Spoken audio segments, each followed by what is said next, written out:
Well, Chi Onwurah is a Labour MP and a qualified engineer. She tabled a Westminster Hall debate which took place yesterday on gender stereotyping within marketing. And Anna Zakaria is a neuroscientist and campaigner with Science Girl, which represents women in science. Hello to you both. Chi, why do you think women are being put off a career in science? It is a really complex subject. I worked in engineering for 20 years, and there are many different factors, from babyhood, with the whole sort of pink and what girls and boys can and can't do, to keeping women in their careers, to just the whole kind of thing that being a geek is not cool, and so it's putting off both girls and boys. So there's many different reasons why our society and our culture erects barriers for girls going into science and engineering, and what we've just got to do is work at all of them, including the marketing of toys to children. Anna, to your mind, what are the greatest barriers? Well, I think something I'd like to add to what she just said is that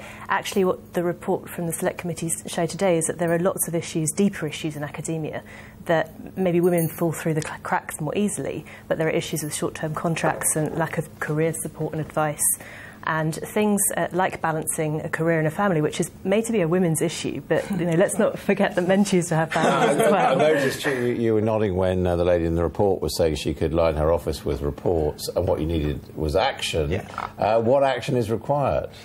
What we need is action in terms of retailers, for example, not selling such pink, seeped toys to girls, to acknowledging Marks and Spencer's not having robot pyjamas for boys. So that's what industry can do. But then we also need action in terms of excellent careers advice for girls, because they need it more than boys because of these cultural obstacles. And then, as Anna indicates, we need to make it easier for women to stay in these careers. So it's not once. If there was a single bullet, then it wouldn't have been 30 years without this changing for the better. I mean, you can still do maths on a pink iPad. Do you think these? Do you think? Adam's touching a pink pen, I should point out. Yeah. I love pink. I mean, do you think these stereotypes I think are seriously causing harm in this area? I think there's obviously the focus is on the toy industry at the moment, but nobody is really seriously saying that the only way to solve this entire issue is by changing toy marketing. It's about raising awareness of stereotypes and unconscious biases as well. So this issue between, I think it's particularly prevalent in STEM, because we think we have these two stereotype things going on. Sorry, yes. Yeah. And the stereotype of what it is to be a girl, reinforced by pinkification, and also... And that starts at a very young age, doesn't it? A boy might be given some Lego or some Meccano, whereas a girl's given a pram with a doll in it. And I think it's a really interesting time to start talking about, people sort of reach for, boys are like that, or I gave my girl a truck and she still acted like a feminine girl. Well, the idea that gender-neutral parenting, there's no such thing. We all exist in this soup of a highly gendered society, and I think it's a really interesting point to open up that conversation about what do we mean by different, how different, what's different. And studies have shown that we treat babies differently if we know that they're a boy or we know that they're a girl, and these are all complex, multi-dimensional issues. But we should focus on what we can do, which is stopping the stereotyping of toys, particularly. It's a marketing tactic which increases sales because girls and boys can't share toys. But let's have more choice. So that's one concrete thing we can do. And then boys who like pink as well. What about boys who like pink? I want to grow up to be great chefs, exactly. And which are quite Oh, I said not Anne. But are there still areas? I mean, I think it used to be that some university courses in engineering, for example, didn't even consider women. No, I mean, literally, if you're a woman, you couldn't get on the course. Absolutely. I mean, you couldn't join the Royal Society as a woman until about 1950. Are there still any real barriers like that? Yes.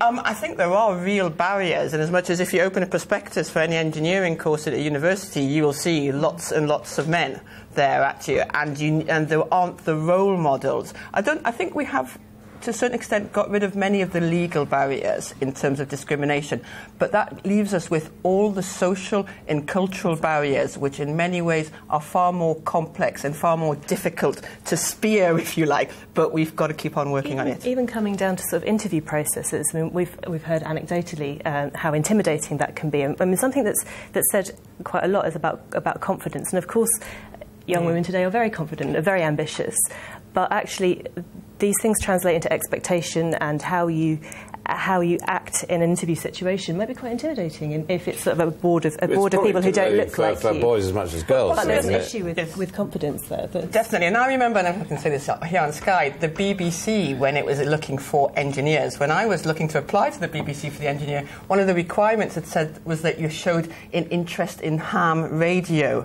and had built your own radio set. I mean, this is a few years ago, but that's the sort of thing which would be much more likely that a boy, and particularly a boy from a middle-class background, would have done than a girl. And we still have those sorts of signals which are saying this isn't for girls. So are things changing, and how long are we off achieving? I think things are changing. I think actually this report, the Select Committee's report today, was really positive, because it did frame things with an awareness of unconscious bias, and also an awareness of role models not just having to be female. This idea that, you know, changing societal norms and flexible working and shared parenting as being a women's issue. Yes. And that showing more men who have successfully balanced a career and a family, and who successfully use flexible working. What I think has really changed, you know, in having been working in this area, is that there's a much more recognition that this is important, because we've got such a skills shortage in science and engineering, and we want our economy to be balanced towards science and engineering, at least more balanced.